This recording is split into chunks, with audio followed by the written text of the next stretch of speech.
我的顶楼复式带大露台的房子刚装修完，我妈第一次来被惊呆了。一进门看到电梯就问：“你这不也就2层吗？怎么还装了个电梯呢？”我说：“不用爬楼，上下方便呀。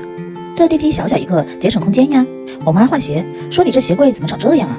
我说：“抽拉板设计可以足足放下120双鞋，平时找鞋也更方便。”我妈说口渴了，让我给她找点吃的喝的。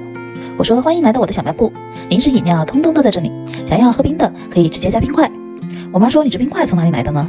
我说：“上面这里装纯净水，下面就能自动出冰块了。你看它都是自动开关门的。”我妈又看看我的阳台，说：“你这怎么连个晾衣服的地方都没有呢？”我说：“都是藏在这里的呀，洗碗机都藏在这个里面，平时完全看不到。上面这一按就是一个小的衣架，旁边是一个7摆的深柜。为了拿取方便，我直接做了抽拉柜，衣架、洗衣液、留香珠都可以通通放下。”我妈又问：“大件的被套怎么晾晒呢？”我说：“自从有了海尔云吸白376血红套装之后，就不用再单独晾衣服了。你看它轻薄的机身，放进柜子里面也是刚刚好，纯白的配色也显得特别简洁干净，而且上下都是大容量，平时攒几天的衣服一次能全部搞定。它会帮我将适量的洗衣液和水混合，通过喷淋来浸湿衣服，边喷边洗，不但省水还超省时。运行时静悄悄的，我不说谁知道里面在洗衣服呀？”